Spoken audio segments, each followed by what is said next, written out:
4 fatos sobre Satanás que Jesus compartilhou e muitos desconhecem. Jesus falou frequentemente sobre Satanás. No livro de Mateus, capítulo 13, versículo 39, ele o identificou claramente como o inimigo. O inimigo que semeou o joio é o diabo. A colheita é o final desta era e os ceifeiros são os anjos. Na parábola do joio, em Mateus, capítulo 13, versículos 24 até 30, Jesus contou a história de um agricultor que semeou boa semente em seu campo. Entretanto, enquanto os trabalhadores dormiam, um inimigo veio e semeou ervas daninhas. Quando os servos do dono do campo viram as ervas daninhas, perguntaram-lhe de onde elas tinham vindo. O agricultor respondeu: um inimigo fez isso. Jesus lhes contou outra parábola. O reino dos céus é semelhante a um homem que semeou boa semente em seu campo. Entretanto, quando todos dormiam, chegou o inimigo dele, lançou o joio no meio do trigo e seguiu o seu caminho. Assim, quando o trigo brotou e formou espigas, o joio também apareceu. Os servos do dono da plantação foram até ele e perguntaram: Senhor, não semeaste boa semente no teu campo? Então de onde vem o joio? Ele, porém, lhes respondeu: um inimigo fez isso. Então os servos lhe propuseram: Senhor, queres que vamos e arranquemos o joio? Ao que o Senhor respondeu: não, pois ao tirar o joio podereis arrancar juntamente com ele o trigo. Deixai-os, pois, crescer juntos até a safra. E no tempo da colheita direi para os ceifeiros: primeiro ajuntai o joio e amarrai-o em feixes para ser queimado, mas o trigo recolhei-o no meu celeiro. Depois de contar a parábola, os discípulos pediram a Jesus uma explicação. Em Mateus capítulo 13, versículos 36 a 39, ele esclareceu: o filho do homem é quem semeia a boa semente. O campo é o mundo, a boa semente são os filhos do reino, as ervas daninhas são os filhos do maligno, e o inimigo que semeia é o diabo. Um inimigo é alguém que se opõe ou busca causar dano. Nesse contexto, um inimigo de Deus se opõe à sua vontade e propósito. A Bíblia identifica claramente Satanás, o diabo, como o adversário de Deus. Ele tem trabalhado ao longo da história para frustrar o plano de Deus e desviar as pessoas dele. Então Jesus se despediu da multidão e foi para casa. Seus discípulos aproximaram-se dele e pediram: explica-nos a parábola do joio na plantação. E Jesus explicou: aquele que semeou a boa semente é o filho do homem. O campo é o mundo, e a boa semente são os filhos do reino. O joio representa os que pertencem ao maligno. O inimigo que semeou o joio é o diabo. A colheita é o final desta era, e os ceifeiros são os anjos. Não apenas Satanás, mas a Bíblia também menciona outras entidades e pessoas como inimigas de Deus.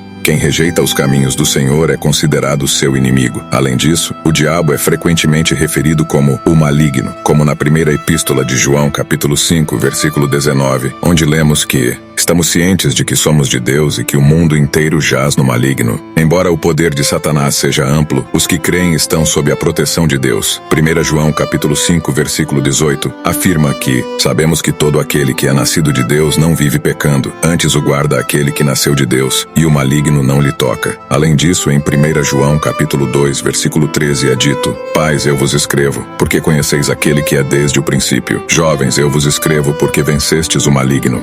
Ao prever sua morte, Jesus afirmou: agora é o tempo de julgamento deste mundo. Agora o príncipe deste mundo será lançado fora. João capítulo 12, versículo 31. Por condenar o Senhor da vida, o mundo se condenou. No Calvário, mesmo que Satanás tenha pensado que triunfou sobre Jesus, na verdade foi derrotado, pois Cristo proporcionou salvação à humanidade. Satanás ainda atua no mundo, mas seu destino está selado e ele será lançado no lago de fogo. Agora é o juízo deste mundo. Agora será expulso o príncipe deste mundo. Quando o momento da traição de Jesus se aproximava, ele disse: não vou falar muito mais com vocês, pois o príncipe deste mundo está vindo. Ele não tem poder sobre mim. O mundo governado por Satanás inclui aqueles separados de Deus, incluindo anjos caídos e falsos religiosos. João capítulo 14, versículo 30. Eu não vou continuar a falar muito mais convosco, pois o príncipe deste mundo está chegando. Ele não tem direito e nada pode sobre mim. É escrito em 1 João capítulo 2, versículos 15 a 17. Não ameis o mundo nem o que nele existe. Se alguém ama o mundo, o amor do Pai não está nele.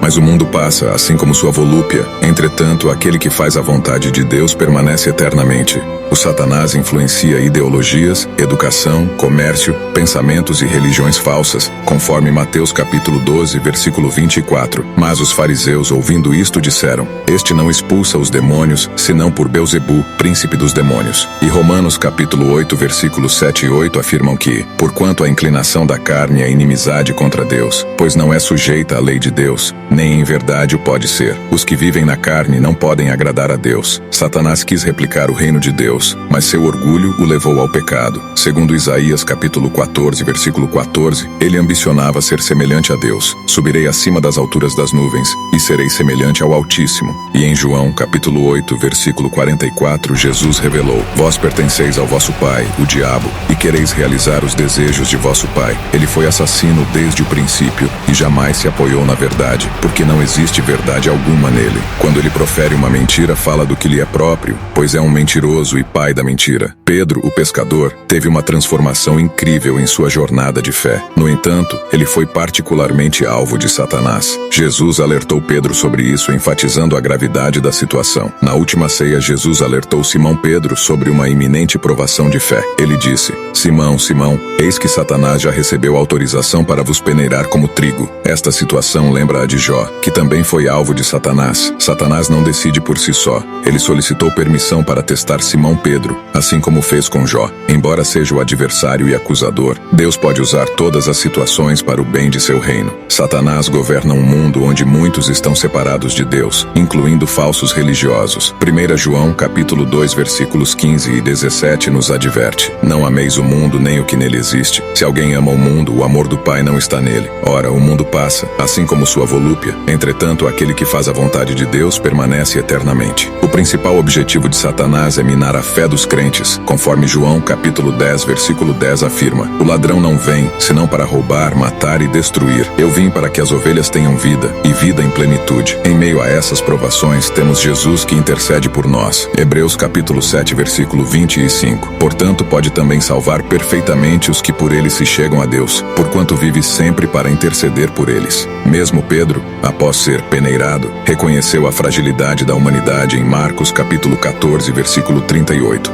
Vigiai e orai para não cairdes em tentação, pois de um lado, o espírito está pronto, mas por outro lado, a carne é fraca. Porém, em meio a tribulações, a verdadeira fé é revelada e fortalecida, como está em 2 Coríntios capítulo 1, versículos 6 e 7. Mas, se somos atribulados, é para vossa consolação e salvação. Ou, se somos consolados, para vossa consolação é a qual se opera suportando com paciência as mesmas aflições que nós também padecemos. E a nossa esperança a vosso respeito está firme, visto que sabemos que sois participantes dos sofrimentos e, de igual forma, o sereis da consolação. Nossa confiança reside no fato de que podemos superar qualquer desafio em Cristo. Filipenses capítulo 4, versículo 13. Tudo posso naquele que me fortalece. Assim, mesmo quando enfrentamos as provações de Satanás, temos um defensor em Jesus, conforme expresso em João capítulo 17, versículos 9 a 11. Eu rogo por eles, não estou orando pelo mundo, mas por aqueles que me deste, pois são teus. Agora não ficarei muito mais no mundo, mas estes ainda estão no mundo, e eu vou para ti. Pai Santo, protege-os em teu nome, o nome que me deste para que sejam um, assim como somos um. Em resumo, este é um olhar sobre os enganos de Satanás e sua tentativa de desviar os crentes, mas também destaca o poder redentor e a intercessão de Jesus em meio às adversidades. O maligno procura nos afastar da presença do Senhor, mas Jesus assegura nossa proteção. As minhas ovelhas ouvem a minha voz, eu as conheço e elas me seguem. Eu lhes dou a vida eterna e elas nunca perecerão, tampouco ninguém as poderá arrancar da minha mão. Hebreus capítulo 7, versículo 25, nos revela a intercessão constante de Jesus. Concluindo, ele é poderoso para salvar definitivamente aqueles que, por intermédio dele, achegam-se a Deus, pois vive sempre para interceder por eles. Firmados nesta promessa, podemos confiar, e estou plenamente convicto de que aquele que iniciou boa obra em vós há de concluí-la até o dia de Cristo Jesus. A vida traz momentos de falha e desânimo. Como reagimos define nosso caminho espiritual. O fracasso não é o fim, mas uma chance de recomeçar na força de Cristo. Satanás quis abalar a fé de Pedro, como a palha é separada do trigo. Em sua convicção, Pedro exclamou: mesmo que todos te abandonem, eu nunca te deixarei. O inimigo entende o poder do medo e procura atacar onde somos mais vulneráveis, tentando nos distanciar dos propósitos de Deus. Se ele triunfa, ficamos desanimados. No entanto, o revés pode ser uma oportunidade para a purificação espiritual. Por graça, Pedro superou seu orgulho e, guiado pelo Espírito Santo, tornou-se uma poderosa poderosa testemunha do Evangelho. Seu fracasso inicial foi transformado em uma fé robusta e serviço genuíno. Nas batalhas da fé, é reconfortante lembrar: Simão, Simão, eis que Satanás vos pediu para vos cirandar como trigo, mas eu roguei por ti, para que a tua fé não desfaleça. E tu, quando te converteres, confirma teus irmãos. Lucas capítulo 22, versículo 32. Eu, entretanto, roguei por ti, para que a tua fé não se esgote. Tu, pois, quando te converteres, fortalece os teus irmãos. Deus é mais poderoso que qualquer adversário. A confiança nele nos garante vitória e vida eterna. A graça se manifesta ainda mais sabendo que Jesus intercede por nós. Ele não espera passivamente, mas ativamente roga por nossa preservação e restauração. E movido por essa certeza, cada um de nós é chamado a fortalecer e confirmar nossos irmãos na fé. Apesar de Jesus prever que Simão Pedro o negaria 3 vezes, essa negação seria uma fraqueza passageira. Mesmo com sua confiança abalada momentaneamente, Pedro se arrependeu com lágrimas amargas. Lucas capítulo 22, versículo 62. Então Pedro, retirando-se dali, chorou amargamente. Jesus é humilhado e torturado. Satanás teve a permissão de testar Pedro, mas por causa da intercessão de Jesus, o Pai não permitiu que Pedro se perdesse totalmente. Em 1 Pedro capítulo 1, versículos 3 a 5, somos lembrados da promessa e proteção de Deus. Bendito seja o Deus e Pai de nosso Senhor Jesus Cristo, porque de acordo com sua extraordinária misericórdia, nos regenerou para uma viva esperança,